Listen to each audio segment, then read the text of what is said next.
Good evening, ladies and gentlemen. Thanks for joining us on the live stream this evening. We're also joined, obviously, by a regular, David Richardson, our Deputy Chairman. Welcome, David. Good evening, Richard. What a pleasure. Thank you for asking me to come on. No, that's always good to be involved in the discussion, right? Hello, Jacqueline. Welcome. Now, this has been a busy week in lots of ways. There are lots of things in the news.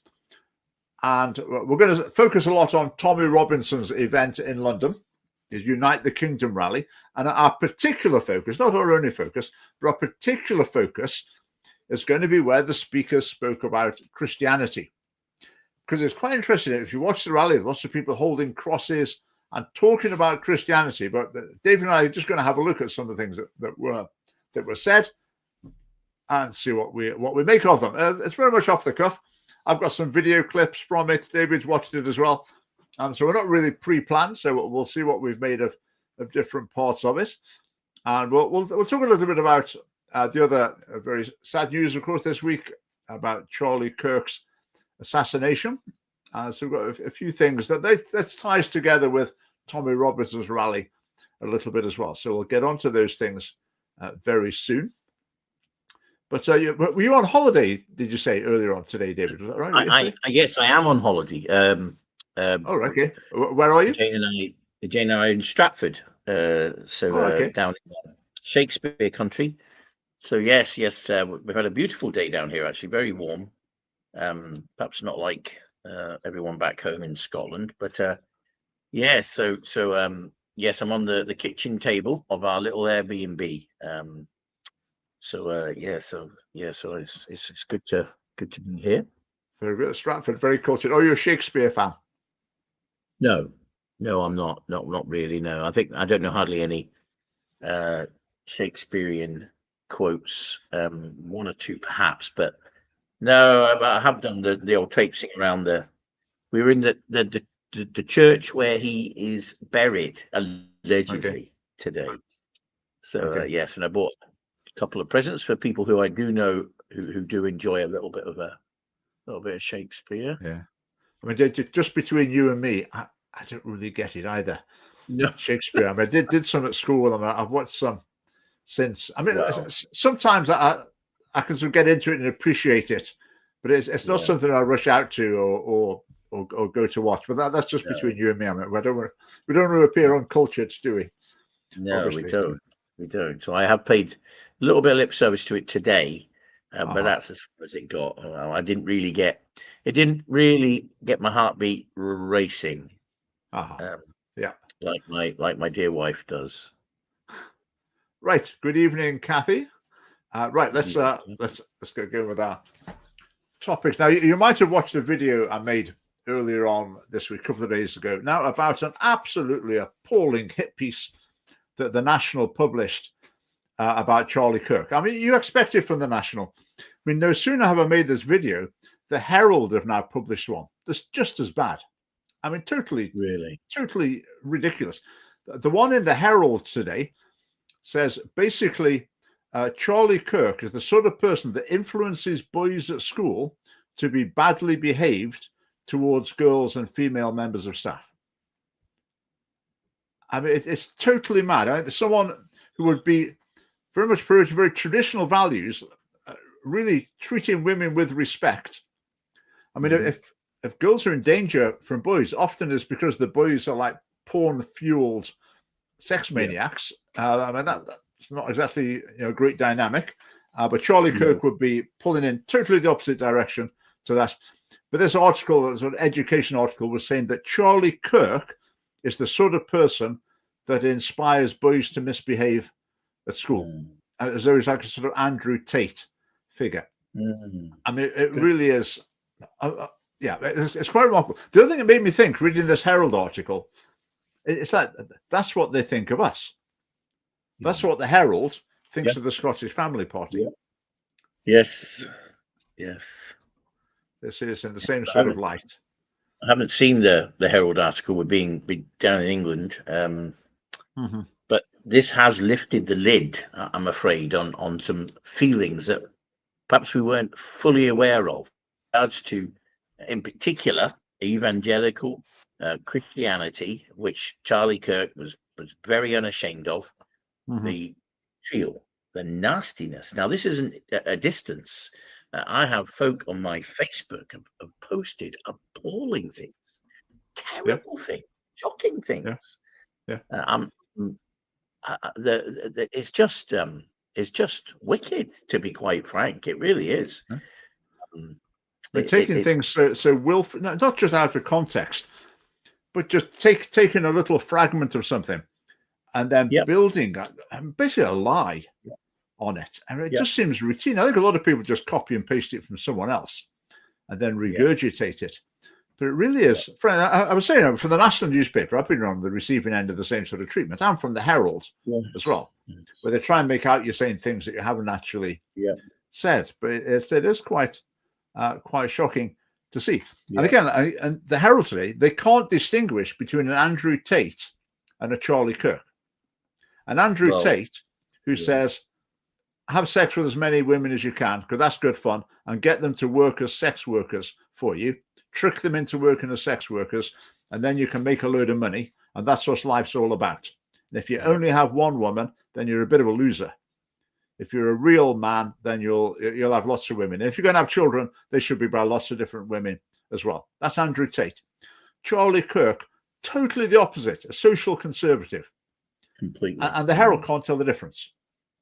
As far as they're concerned, they're both sort of on the wrong side, on the other end of the spectrum from feminism. So they're very bad.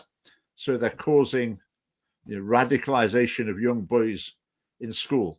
It's partly ignorance, it's partly prejudice, it's partly hatred as well. But again, it's just that's the way they see the family party as well. That's the way they see us. I assume. Well, they don't assume. I've seen the way they report on us. So that's the way it is. So. I can't help but feel this is I'm obviously deputy chairman of the family party, but I'm also a pastor. I can't help but feel that this is more than just an ideological battle. This is a spiritual battle. There's something far more sinister in the background, in another realm that is, for me is gets more to the where this opposition is coming from, because it is so outlandish, it's so outrageous. The little line, any stick is good enough to beat Charlie Kirk with right now, but it's way beyond that. Even the fabrication, the lies, the hatred, it really is. It's quite breathtaking. Well, the article in the National said Charlie Kirk's views would have people like me murdered. There's a trans person writing. Charlie Kirk's views would have people like me murdered. It's delusional. On the other hand, let's imagine that say Greta Thunberg was killed, or Keir Starmer even. The internet would be flooded with appalling responses. I think we've got to acknowledge that there's a lot of people who just don't have decent values in them, guiding their responses. That's the internet for us, isn't it? So you would get a lot of similar responses. But I think in response to Charlie Kirk, if say Keir Starmer died or Greta Thunberg, you wouldn't get the sort of responses you have in reputable media outlets. Well, reputable. There wouldn't be in newspapers. They'd be on the internet, but you wouldn't really find people publishing them. But with Charlie, Anyway, let's move on from that. A few other quick stories while people are tuning in. Just saw this today. I've heard of this sort of idea before. The idea that now people are living longer and it's the 21st century. Marriage needs modernizing, so it needs to be made into a fixed term contract. And this person is recommending a 7-year contract. People are so focused, totally focused on adults, and so utterly uninterested in outcomes for children that they think this is an idea that is reasonable to float. Get married and then split up after 7 years. Children haven't been given the slightest consideration in this. It's quite revealing. I mean, I assume they haven't been given the slightest consideration, unless they think that the children don't matter. But the institution of marriage is under attack from all sides. We've had same-sex marriage. This, like fixed-term marriage, it's talked about quite widely, and also multiple-person marriage will be coming along before too long. The movement is gathering pace. So, yeah, marriage under pressure from all directions. If someone put forward, well, maybe the BBC would have to work on it for a few years. But if a bill was put forward in the Scottish Parliament offering, not compulsory, offering a version of marriage that was a fixed to a 7-term contract, and people could opt for it if they wanted to, how many of the MSPs would support it? Yes. I don't know if you would. I'm afraid the very problem is self-fulfilling, isn't it? You've got marriages breaking up, families breaking down. That produces people who can't think straight, who can't reason, can't concentrate on what's right and what's good, and they end up our MPs, our MSPs, and then they start passing this stuff, or at least entertaining it, and writing about it, and so the very thing, the marriage breakdown and the family breakup, the very act of all this happening is causing folks to not be able to think straight when they go into the children of these relationships, to go into their adult years and then have such a low opinion of marriage. I mean, that line, I often take marriages, the line that is in every marriage I've ever taken, till death do us part. Are we going to replace that with till the 7-year contract do us part? Yeah, I mean, well, that's preposterous, isn't it? Yeah, this has floated around in academic circles for some time now. It's one to watch. It's one to watch. The BBC are not onto it yet. They're more onto incestuous relationships, but let's give it time. Right, a quick mention of this. The Labour Party bragging that it's improved workers' rights. And I was thinking about this. If we went back 100 years or 200 years, the dynamic was that you got a small number of people becoming extremely rich through industrial enterprises, and the workers were in very dangerous, dirty conditions, extremely long hours, paid a pittance, could barely keep body and soul together. And at that stage, people came along and said, let's give workers more rights. And that tipped the balance a little bit away from the industrial tycoon and a bit more towards the ordinary people who were working. And obviously that was a good thing at the time, and that's gone on and on. But we're now at the point where workers actually have a lot of rights, have a lot of protections, and it's the point where it's basically taking away jobs because people are reluctant to employ someone. Because if you do employ them, there's so many costs that can come along. They're taking so many risks, like establishing day one rights to parental leave. I mean, that's something that's going to deter people from employing people. So if you've got something, a young married woman comes along for a job, you're going to think, oh no. I mean, I might sign her on today, then tomorrow she might say, oh, by the way, I'm pregnant, I want to go on maternity leave. And your small business is done for. So that's just an example. So that the Labour Party, it's as though they can never be satisfied. The sort of the battle's won. No. The workers get a pretty good deal. Actually, now you get holidays, they pay into your pension, etc., etc. But they're always pushing for more, and it makes it more expensive to employ people. So it's now at the stage where pushing workers' rights, the main effect is to reduce the number of jobs, which is what's happening. That's what the data is showing. But so the Labour Party, even though the economy is, to say the least, not great, public finances are pretty disastrous, but they're still pushing in the direction of things that are going to inhibit economic growth. And it's partly because I think the backbenchers demand it. I think Keir Starmer would be a bit more realistic, but his backbenchers won't let him. But Labour still thinks this is a winning pitch to the electorate, which is interesting. Now, Gareth, men can now apply for 6 months paternity leave. Yeah, I think that's 6 months. It can't be 6 months, can it? I take it that must be Not that must be unpaid, but still the inconvenience for a business. I mean, as I was an employer in a previous life, but I'm just so glad I'm away. Goodness me, from all the red tape, the bureaucracy that goes with being an employer, and the expense and the concern, the worry. You literally do live and die in business by your employees. You really do. Yeah. I think it's an issue that's gone. Because in the past, it might have been quite a straightforward issue. You're doing workers a favor. But I think we're now at the point you're not really doing the working population a favor, because it's destroying jobs or stopping jobs being created. Anyway, so that's quick look at Labour advertising. Right, this little story, another one of our little warm-up stories here. This it's down in England somewhere. St George's flag daubed on St Luke's church doors in Winton. BBC News, front page of their news website story. Someone's got a couple of aerosols and spray painted a St George's cross on a church door.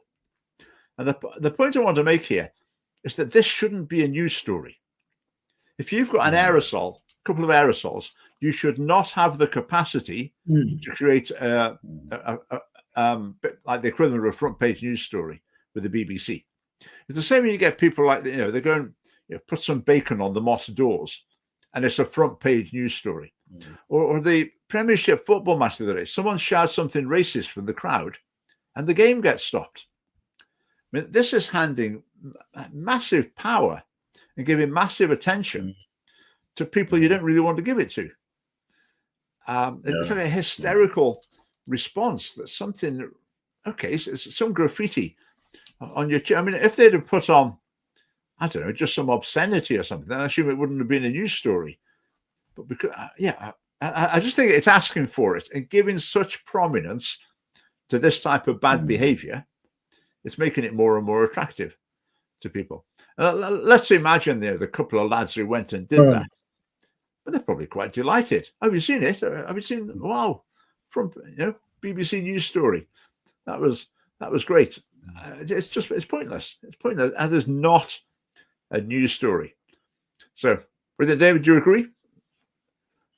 Well, I just think that chap standing beside that, I'm thinking, what really is going on in your life that this is big enough to start taking a selfie of, or getting someone else to take a picture of and sending it off to wherever, BBC News. Surely everything that's going on in this world, this is the big deal. This is the thing that we all need to stop what we're doing and read this article. We've got mayhem happening everywhere, and this is like you say, 2 aerosol cans. Oh, please get a life. Just move on and start focusing on what really is important. Sad to say, these are folks. It looks like maybe a Church of England place, but I think the Church of England have got a few more problems other than this happening, this getting sprayed on their door. I think they need to prioritize. I just despair. It's embarrassing. It's embarrassing. Right. This is a quick update on a story I mentioned last week. This was the protest at the Parliament where the group, is it Justice for Innocent? Anyway, it's called GIMS. Is that the group? A lot of them are convicted rapists and people convicted of sexual assault, and they're complaining that they didn't get a fair trial, and they're backed up by other lawyers involved in these sort of cases. Because the SNP's changed the rules to try and make it more difficult to make it more difficult to defend yourself against a charge of rape or sexual assault. And so they're very genuine concerns there. But I thought this was interesting. So on the right there, you've got the Conservative MSP. Is it Pam Gosal, I think her name is. Supporting rapists is not hot. So there was a counter-protest as well. So she is just aligning herself with the counter-protest with the most superficial comment there, not showing any understanding of the issue. And I thought that's sort of a bit tribal, isn't it? It's like, or it's probably she's thinking, they're the women. So we need to be on the women's side.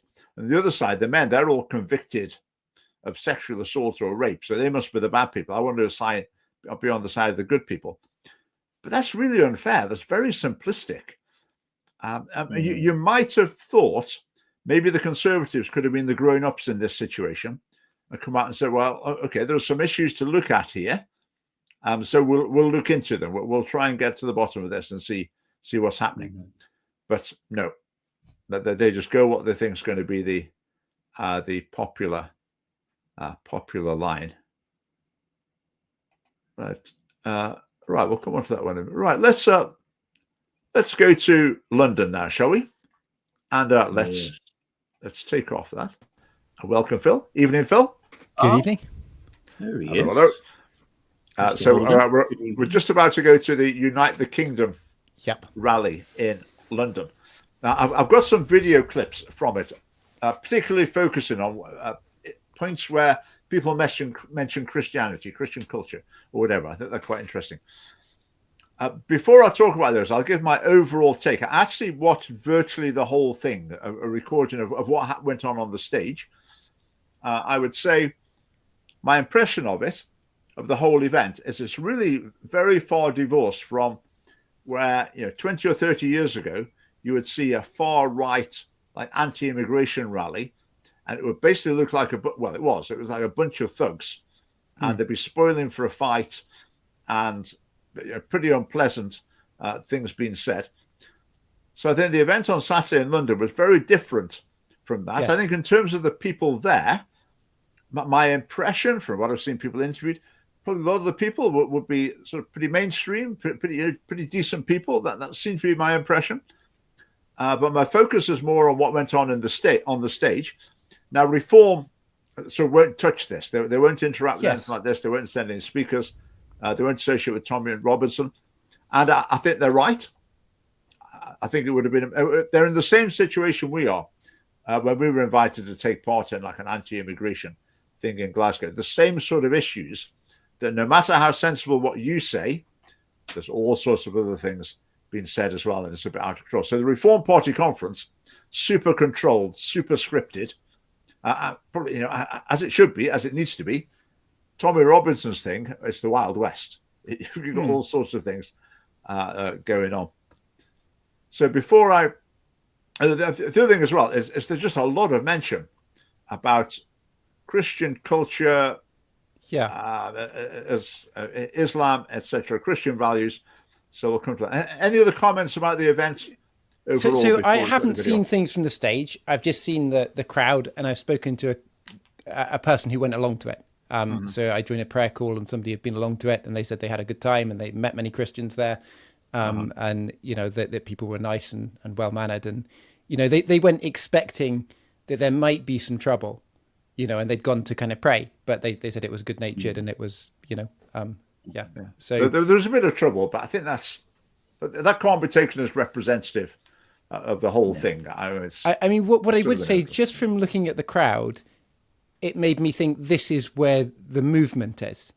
This is the movement that has traction in terms of maybe, I think with Reform, I sense that people are voting for Reform because they feel they're the only option, or getting on the Reform bus because they feel like we've tried the Conservatives, we've tried Labour, so now we're trying Reform, and thinking we don't really like everything that they stand for, but who else do we have, kind of thing. Whereas I think there's a bit more of a movement, going on with what's happening with these protests on the street, but there's not a political outlet for that. There's not a party that these people should vote for, But I think I would. Yeah, I think I'd say that differently. I think Reform does align with the sort of issues that people would say they're interested in at Tommy Robinson's event. I say Reform has basically sort of got those issues covered. So, some people say that they're not hardline enough, they don't go far enough, but I would say they are basically covering that. I think the Tommy Robinson element, that's like the most right wing 25% of Reform supporters, I would say. And Reform's danger is that they lose these to a more right wing. Reform are vulnerable on their right wing, and it could be a major problem. But I think for now, I think a lot of people would feel they'll back reform as a prospect of becoming the government. We'll see how it goes. We'll see. Right, shall we go to the stage? Yep, let's go for it. Yep. Let's have a look who we've got. Be proud of that. Do not let anyone take that away from you. With every culture, or more or less every culture, a religion is attached to it. With our British culture, it's Christianity. We are a Christian country. We adhere to Christian values, principles, and morals. And you don't have to be religious to know that they're just, they're right, they're fair. And we must not let that be taken over by another ideology or another religion. We are not, and I will say this again, we are not a multicultural country. We are a British cultured country.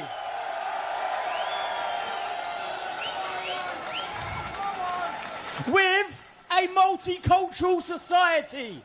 Very important that you realise that. The umbrella culture is British culture. If you want to come in, if you want to integrate, if you want to fit in, then accept our British cultured umbrella, which is based on Christian values, principles, and morals.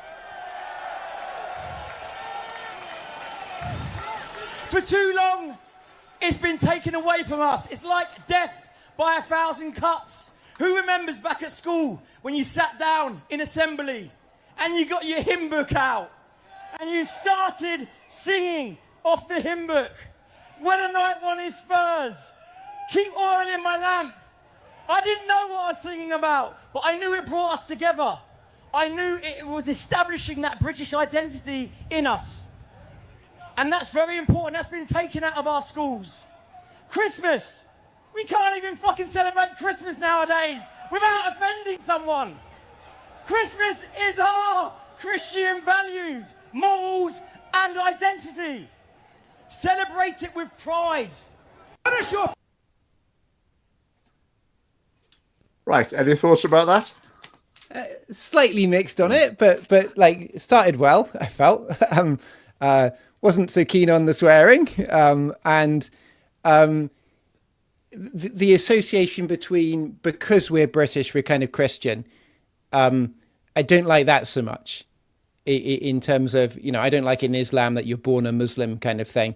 I have sympathy with what he's saying, that we're a British cultural society with multiple cultures in it.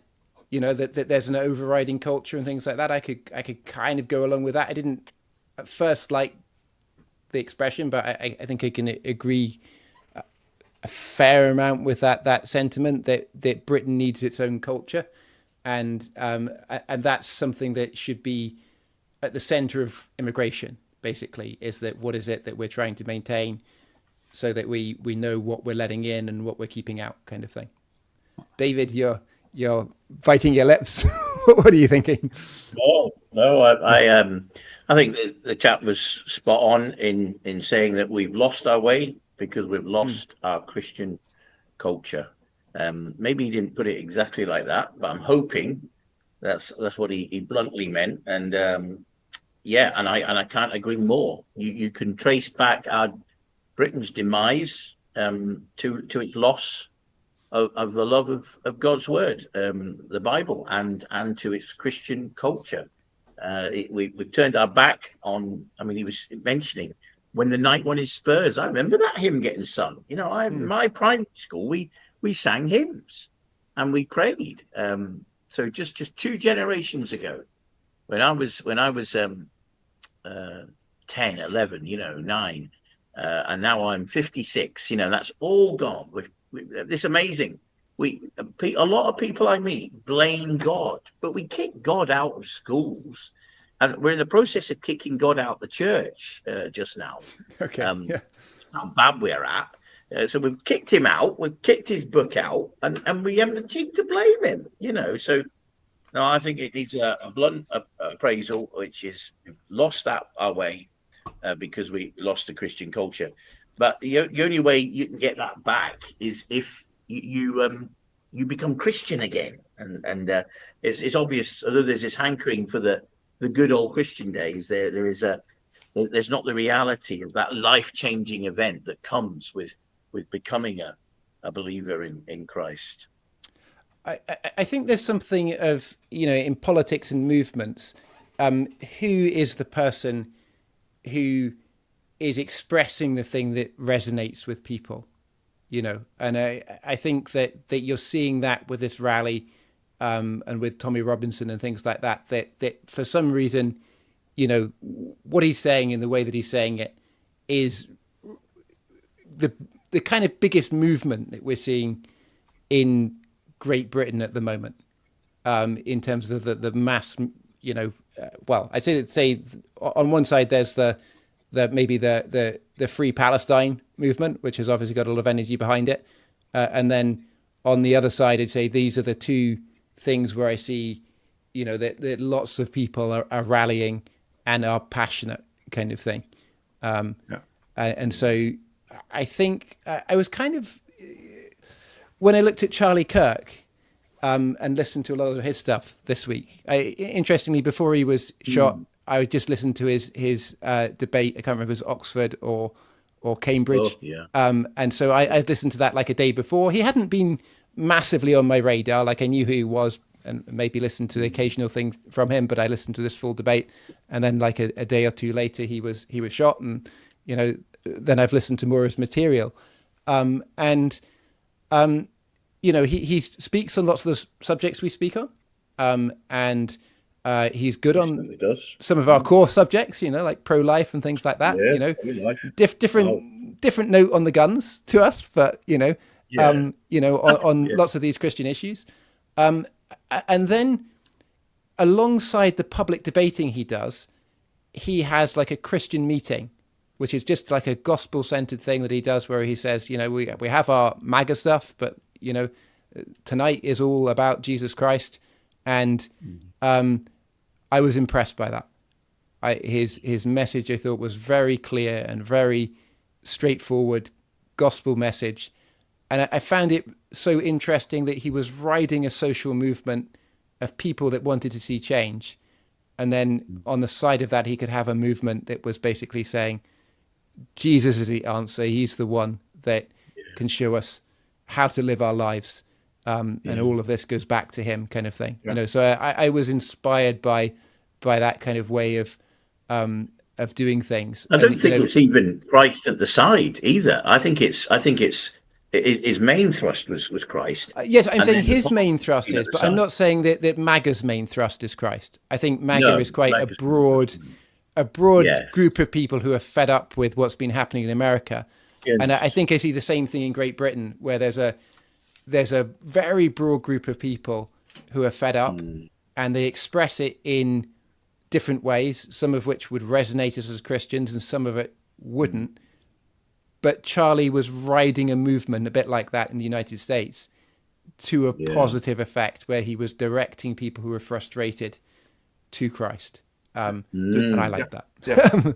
Just going back to our video man that we watched, he said basically, when people come to Britain, they need to align themselves with our Christian values. And I thought, really? I mean, our Christian values dominating our culture in Britain? No. I mean, they're just not. That's what Gareth is saying. All those of which was Christian, but not anymore. Yeah. So the idea we've got to integrate people into a Christian culture, I think that's there's not really much content. So, okay, British culture, yes, or Scottish culture, then yes, there's something in that. Yes, we'd integrate that, but to call the values of the United Kingdom Christian values to a large extent, they're not. They're not. Well, I think what he's basically using Christianity as a contrast with Islam. But a lot of Muslims would have values more in line with the values of committed Christians on a lot of issues. So it's quite interesting that what's going on there. I think basically I'm a bit more negative about what he was saying. maybe than both of you. I think it's evident that he doesn't really care about Christian values. He doesn't really know what they are. I mean, saying you want to celebrate effing Christmas, I mean, that sort of says it all, doesn't it? Yeah. So I think there's something in there about having a shared culture. I get that bit. I think it does remind me a bit of the Reformation, though. Like, you've got this social movement in terms of, like, the people are upset about what's happening in the nation. And then you've got Knox coming out. I'm not saying he's like Knox, but I'm saying that the turbulence of our time is something like that, where there is social unrest, but there's opportunity within that for people to speak. And some of me thinks that rather than a movement that we shun, I'm not saying as the family party, but I'm saying as a Christian, we should be speaking into it. Standing at the side and like commenting on it, kind of thing. But what you've got there is someone who's basically standing up and saying Christianity is really important to me.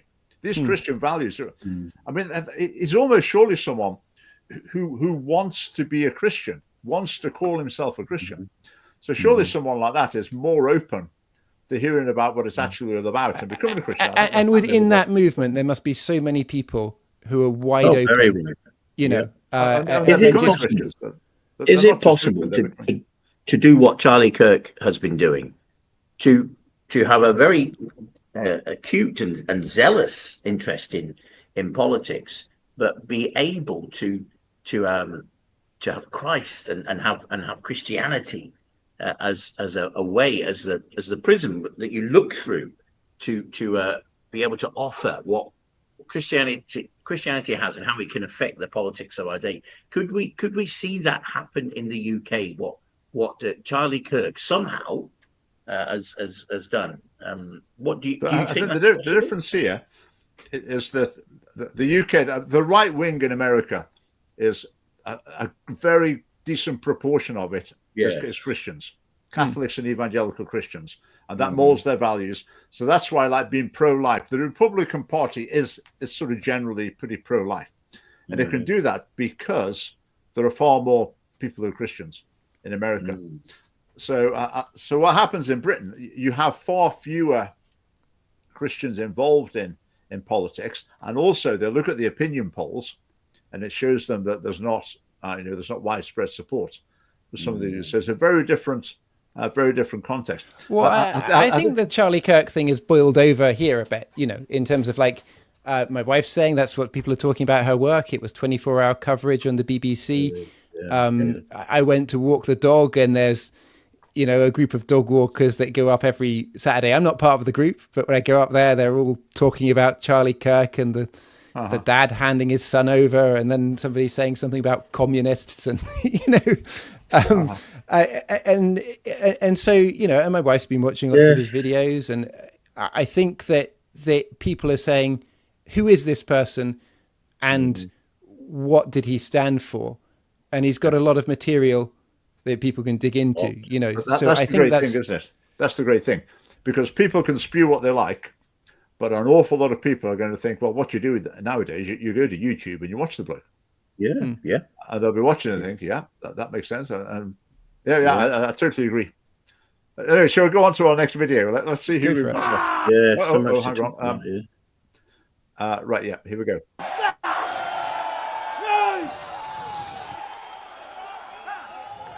That's how it should be. Now, I want to finish your.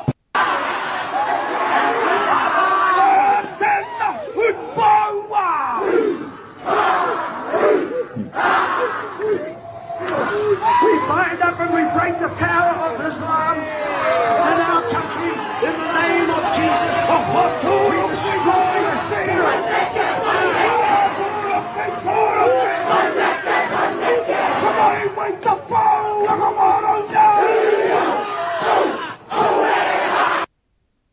Right, there's quite a bit more of that, but we get the idea. I'll just explain about this. So this is this hacker group from a church in New Zealand, and they performed at the United Kingdom rally. They performed on the main stage. They just did a hacker. There were reports, and you saw the video there as well, of them, like they'd ripped up a Palestinian flag, And there were media reports. I can't find the video. The video there was from New Zealand. There were reports as well that they'd torn up like a Muslim Brotherhood flag, which I assume has a Quran verse. I think has a Quran verse on it. Maybe an Islamic State flag as well. So there's that sort of thing going on. So kind of at the same time, I'm seeing lots of marches, through London with lots of these flags, and they just seem quite intimidating, that there's like almost this thing of ownership where these flags, and some people speaking in Arabic and things like that, but it will come across as quite, I don't know what's being said, but it's quite threatening in the way that these things are being done. So yeah, I can see why somebody might be in that position. I'm not a fan of Islam. That's my position. I think that the life of Muhammad is very different to the life of Jesus. So many things in the Bible that were set forth, even things like an elder should be somebody who has but one wife, and Muhammad had so many wives. And so for me, that there's things which are where people say Muslims have good family values. I think often that's true. Often that there's Muslims living very good family lives. They've got high fertility rate, which is something that we stand for. But when I look at Islam as a religion, I think it doesn't go along with many of the values that we have as a family party. That's my thought. And so it's not saying of Muslims, but it's saying as Islam that I'm not a fan, is my personal view. But I would say with Islam, there are lots of different interpretations, lots of same as Christianity. People have their different ways. But I feel like I feel like for me, for me as well. I mean, I've debated with Muslims. I would say, there are some teachings of Islam that are very concerning, and I'm hopeful that Muslims don't actually take those seriously and put them into practice. Because if they were put into practice in a literal sort of sense, we'd have problems. But I think there's a lot of Muslims who don't seek to put those into practice in a particularly literal sense. I think when it comes to like religious beliefs, I think it'd be hard pressed to find a Muslim who wouldn't say they'd like everyone to become a Muslim. It'd be hard pressed to find a genuine Christian who says they wouldn't like everyone to be a Christian because they think it's the truth. And with Islam comes a political system. And so I think the fundamental difference between Islam and Christianity is that Jesus is like the kingdom of God is inside of you. And it comes through a personal turning over of your life to the leadership of Jesus. Whereas structurally what Islam brings in terms of what comes from the Quran is a state, and a system which is imposed upon society and things like that. So it's an external form of rule. And I think that brings a challenge to democracy in terms of that what Islam is asking for is not democracy. But Islam can become, a country can turn from democracy through democracy to being an Islamic state. And I think that there are issues that come through that, through immigration, through birth rates, and through all those things. I see there's a legitimate... There are Muslim majority countries there that are democracies.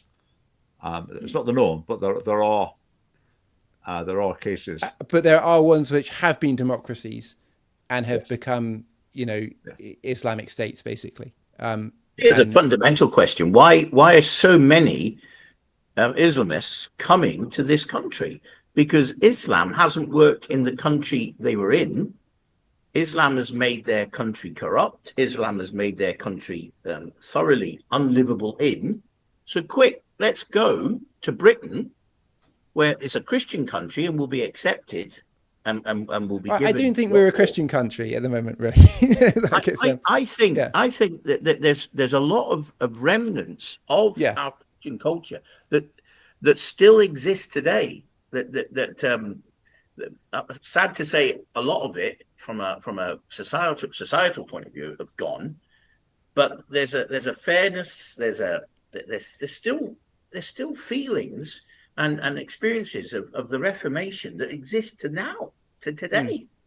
So they're coming to take a load of that, because their own country and their own religion has been so awful and has let them down in so many ways. But the trouble is that hasn't dawned upon them, and they come here with the same virus that's going to wreck our country if we don't be ever so careful. Well, I think for Islam, it's similar to Christianity. You're hard pressed to find Christians that are following the Bible, and you're hard pressed to find in the UK Muslims that are following Islam as it's written down.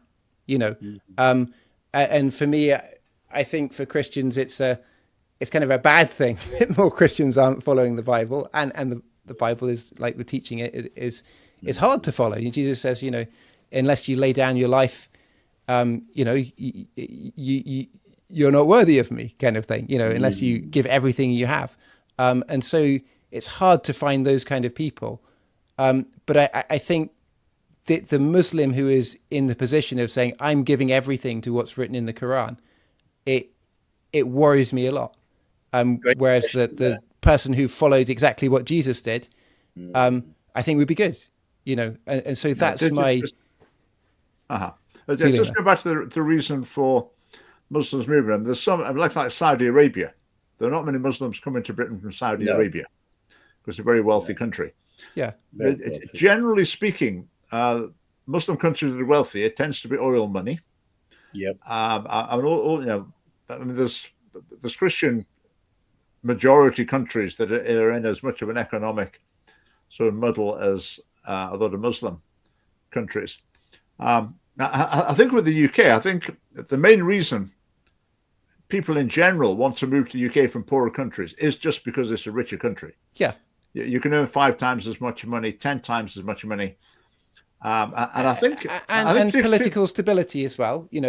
Like I've spoken to many people of Muslims just, and asked them why they've come, and they've said, I like it here. I like the... I like the political stability in my country. Things are a mess, it's a great place for me to bring up my children. And all the reasons they've given to me are good. And I think that they're doing good for their families, and they're working hard, and they're, doing all of these things. And I appreciate every good thing I see in what they're doing there. And these people have been like very accepting of my faith and all those kind of things, and good luck to them, Just into Mr. Mellon's comment here. I think that's really, again, considering what's gone on in this country, it's quite remarkable the amount of tolerance and acceptance there is of immigrants, and maybe some Muslims in particular. I read a book a while ago about the persecution of the Jews in England, back in the Middle Ages. And basically, people just made up stories about them. Stories circulated, the Jews are doing all sorts of things to our children and are plotting this, that, and that. I mean, generally, it was like total nonsense. It just wasn't true. Yeah. But if you look at the number of things bad things that have happened in Britain related to Muslims, I mean, it's an awful lot. Again, I mean, substantial majority of Muslims wouldn't want anything to do or wouldn't identify with those things at all. But considering what's happened, I think it's actually quite impressive how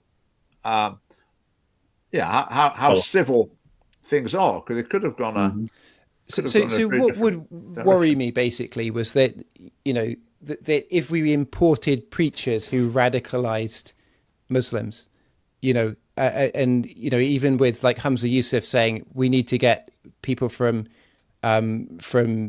Palestine, into the UK and things like that as refugees, that could really set things off in the UK, and because you see how kids have been schooled and things like that in Israel, Palestine, etc. And if you had that same preaching over here, and many people got radicalized by that, that would not be good. And when we had Islamic State rising up and all those kind of things, it was not the first generation of Muslims; it was the young ones that couldn't find their place in the world, that followed the radical preachers. But the thing is, you don't need to import preachers anymore. You just need to give an internet connection. Yeah. I mean, it's amazing how quickly time is going. Let's go back to our video and see who's coming next. See what we make of this. On this. All right, okay. Right, just to clarify, this is Ben Habib, who fell out with Nigel Farage and started his own party called Advance UK. As far as I can tell, it's two differences from Reform. Well, two reasons it's separate from Reform. Number one, Ben Habib fell out with Nigel Farage. Number two, Advance is willing to associate with Tommy Robinson. So it's become a political party, and I think it will be, to be honest, I don't think it'll be a massive thorn in the side of Reform, but it might take some votes away from them. But I would say it's very similar to Reform in lots of ways. They haven't got many policies. So it does just seem to me we've fallen out and we'll be mates with Tommy Robinson. Anyway, so this is Ben Habib, the leader, and he's got a lot to say about Christian culture, etc. So let's listen to this.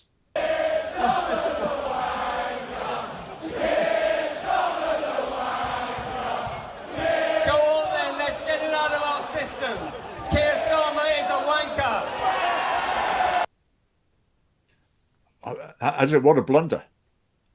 What a surely you're putting off a massive swathe of decent people by joining in with that. And I think that's why Reform is sensible not being here, because you find yourself in this situation. I mean, how do you respond if that happened? Now, I thought if Nigel Farage was on stage there, what he would do, he would find a way of not joining in, but not condemning them. So he would laugh it off or brush it off, but he wouldn't join in. He knows he's too clever to join in with that. Whereas Ben Habib, I think to a lot of people in the nation, they'll watch that and just be totally put off and think, "Oh, this is a disreputable character."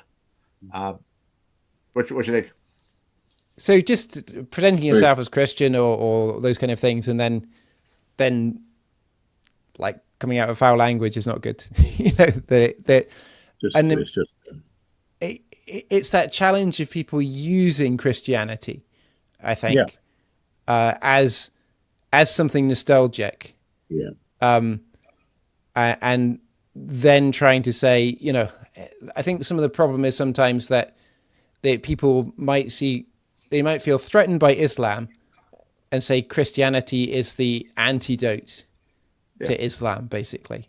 You've got to you feel a bit silly if you say we don't want to be Muslims because we're what are we? I don't know really. We're and it carries on. Here we go.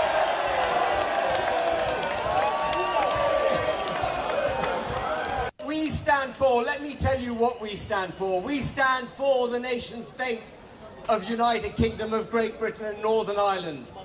We don't just stand for our cultural Christian roots, we stand for our constitutional Christian roots, and there is a difference.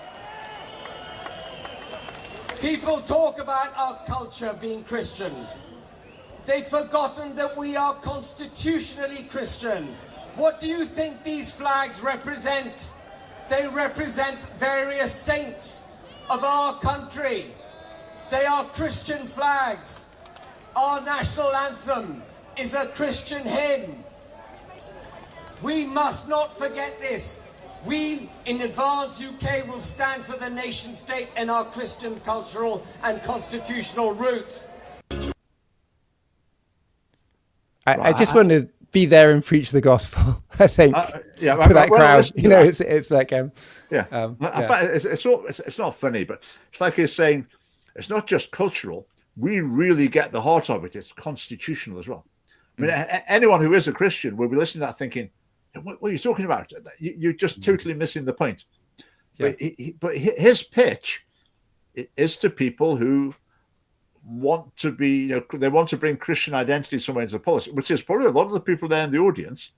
But it's interesting to see someone who obviously isn't a Christian and doesn't understand it, trying to make that pitch to the audience. It was interesting. But I mean, by constitutionally Christian, I assume he means, the royal, the king is the head of the church, or bishop is the house, the Church of England is an established religion. LGBT and all those things, like the Church of England being the established religion. I mean, I'm not I mean, something I think is that, like, the UK, you know, practically launched Marxism onto the world, as well as, you know, Karl Marx wrote all his stuff in the UK, and launched it from the UK. And so we've sheltered lots of ideologies. We've launched loads of things from Great Britain. And to say that certain things are very British and certain things are not is, you know, we've got our share of bad things and our share of good things. And I think as a Christian, I'd say, like, you know, it says in the Bible that we are aliens and strangers in the world. We belong to, you know, a different country, a heavenly country. And that means that we're not too tightly aligned with whatever culture we're in. We could be in a pagan culture and we'd still be Christian. You know, we'd still, our affinity would still be with heaven, you know. So sometimes I hear people saying, oh, these Muslims, their faith's more important to them than their Britishness. Yeah, that's terrible. I always think, oh, I'm the same. Yeah. Good. Yeah. Okay. Right. Yes, Sorry, David. No, carry on. I'm just looking at a few. How long will Keir Starmer last? We'll come on to that in a minute. Right, time's going so fast tonight. Right, let's keep going. Right, the next thing, they had a little, you know, minute silence or something for Charlie Kirk, and they played a video clip in tribute to him. And what I'm about to show you is, I think it's basically like pretty well the whole clip.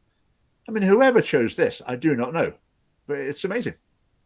Every human being, I believe, is made in the image of the divine, is sacred, is unique, and if we get away from this principle as we have, we not only have moral degradation, we not only have the collapsing society around us, but it's bad for that being itself. That being itself is unique. That being has rights, and who are we to say, just because we're older, that we get to murder it? Thank you. Just to answer an urgent question. Go along to our website. You can sign up there, scottishfamily.org. We'd be delighted to welcome you as a member or a donor and get on our mailing list and find out about our events. So, that's just classic Charlie Kirk. I mean, that's a big part of his message, the pro-life message. Yep. But I was just amazed that that's what they chose to show at this event. I mean, brilliant. But I was really surprised. So. This is where we do have a breakthrough going on here, because these references, and I went through that video myself. These references constantly, the video of what was happening on the stage there at that march. These references constantly to Christ and to Christianity, and that pro-life message of Charlie Kirk's, and the celebration, the remembrance of his, you know, what he stood for. And there's a bit more to that video that was played as well, which was so wholesome, so good. The fact that this is raising the profile of Christianity, and the halfway house that Ben Habib was kind of very much demonstrating, you know, where he really didn't know what he was talking about with regards to Christianity, and that was very evident just by his language. It still has put Christianity on the map, you know, and I think the nation is ripe for that message to be reinforced by real Christians, the real gospel, the real, absolutely, and Charlie Kirk's demise, the assassination, is just given as a living, breathing example of what I think is possible in the UK. I really do. I really think that. I think that. Right, I've got a quick question for you, Phil and David. Yeah. I mean, you don't happen to be free at 9 o'clock tomorrow night, do you, for part 2? I'm not sure. I might be. Maybe. There's quite a bit more to talk about. Yeah. And I think we could. Yes. I have a I think it's an important time, definitely, with what's happening politically. It's I just think there's a bit of a wind of change in the air. Don't know how this plays out, but I've got a very important Zoom meeting at 7:30, and then I will need to find out from Mrs. Richardson what she's got planned as well. But so from 9 till 10 tomorrow, we will continue our conversation. And I've got particularly profound comments to come on just to finish with. Let's just Right. Thank you for that contribution. Yeah. We'll maybe that's the important thing about culture, isn't it? Yeah. Shape of the sausage. We'll pick that theme up tomorrow and explore it in more detail. Right. Thanks very much for your comments, everyone. Thanks, Phil. Thanks, David. And all being well, see you tomorrow at the same place at 9:00. Yes. Have a good night. Good night. Good night.